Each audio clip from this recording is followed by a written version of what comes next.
Okay, I've received a private message about the subject of channeling, and I'm going to go into that bit by bit the way I've been doing recently.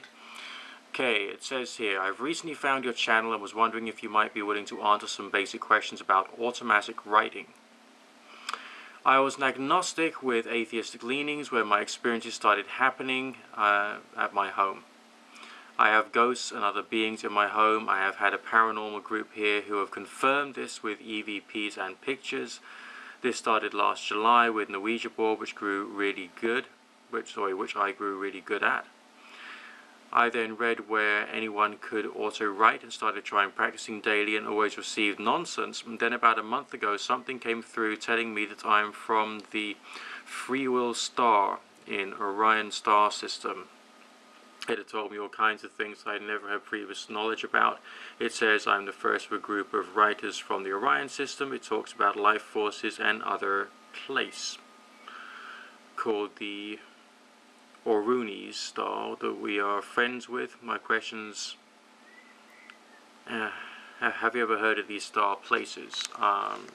Okay, well the first answer to your question is, that's weird. And no, I haven't heard of those star places. I'm not someone who considers it worthwhile worrying or wondering whether we are alien beings really or anything of that nature. I just don't care.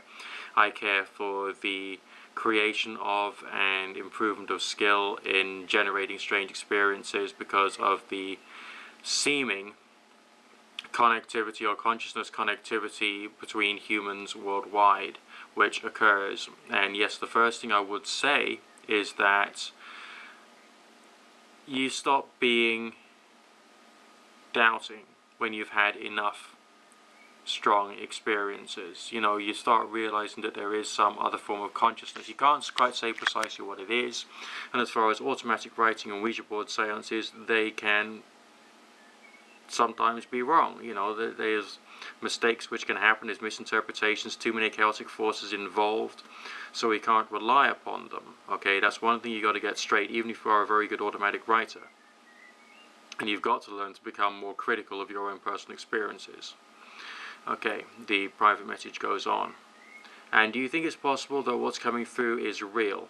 I personally would be skeptical. I mean, after the event of any strange experience I've had, I am usually quite skeptical and analytical of the experience.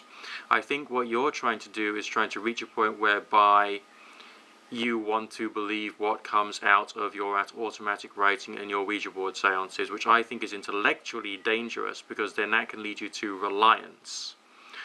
And reliance more upon the Ouija or divination or automatic writing than from anything else. So I would want you to be a little more skeptical of your own experiences, personally speaking, and not to think whether it's real or whether it isn't.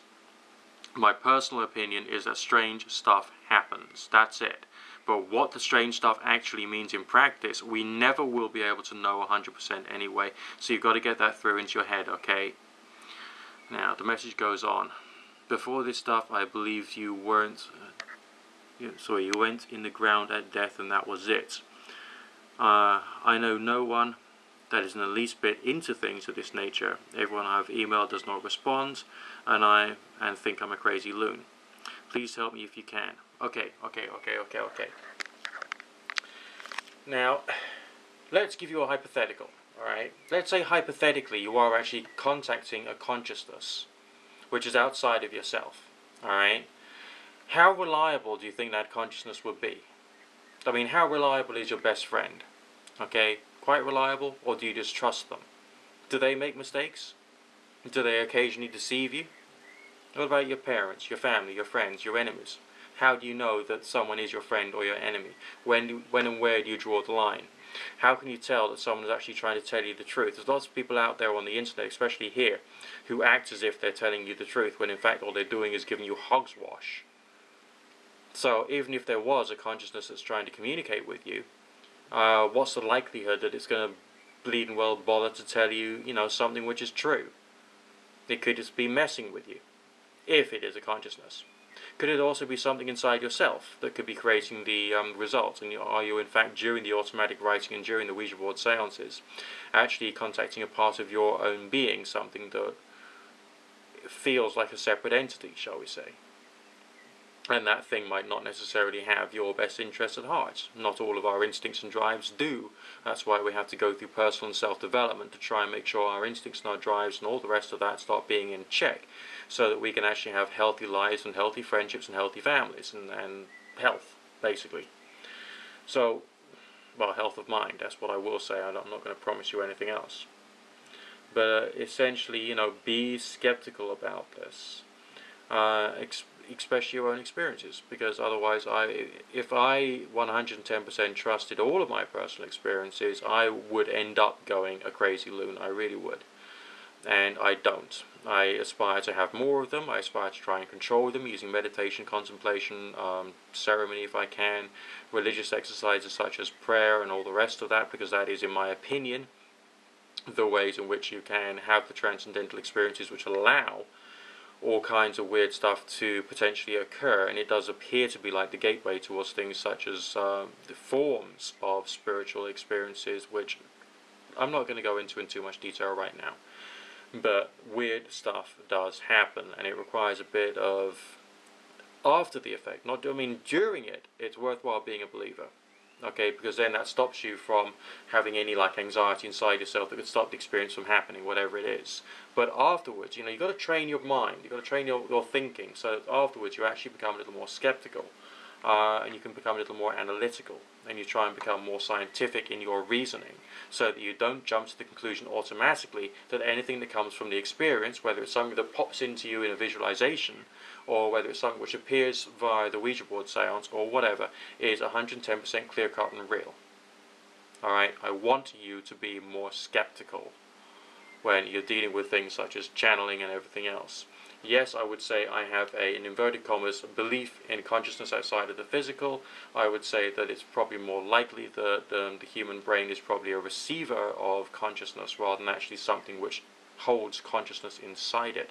And as such, consciousness is probably everywhere in a wide variety of different crazy ways, but which we cannot fully understand at all under any circumstances, and nor can we say that any of this is totally 110% clear cut. And that's why skepticism and self-criticism is, of course, essential. And essentially, that's the same in all areas of life and all areas of social endeavor as well. You need to have important negatives within your character. There are, guilt is a very important negative. Alright, self-doubt is a very important negative. If you want to be completely without guilt, then you'll end up going around killing people, for instance, or acting very antisocially. If you're going to be completely without self-criticism, then basically you're not going to take any form of other wisdom on board apart from that which is going on in the back of your little head, which is also very, very negative, alright, because you end up going into a world of your own. You need to have that. Those aspects of yourself to be able to reflect better and to think better and to be a better part of society and a better person in society. Alright, it's where you develop your wisdom from, okay? So this, I hope, will help to put you back on track. I don't care whether there are aliens. I really don't. Alright? Sometimes when you're in a meditation or a visualization or a ritual or whatever, you can sometimes see something, through your mind's eye or in other ways, which might take on a certain form. That might be an expression of the character, the rank, the personality of that particular thing, but it's being translated through your own imagination, because that's the only way that you can understand it. Alright, just like when I did an invocation of the Angel of Death, I saw a full, skeleton standing over me. Doesn't mean to say that the Angel of Death was actually there, but it could hypothetically, but it is only hypothetically, not clear-cut, suggest there was something there which had certain, for want of a better word, energy about it that was Angel of Death-ish, just for, as a simple way of trying to say that we don't know, but it might be there. Okay, and that might be something of the way it feels to me. We don't know. And I would be skeptical.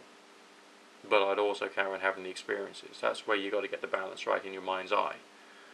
Because the experience is great. But if you're not skeptical, you will go mad.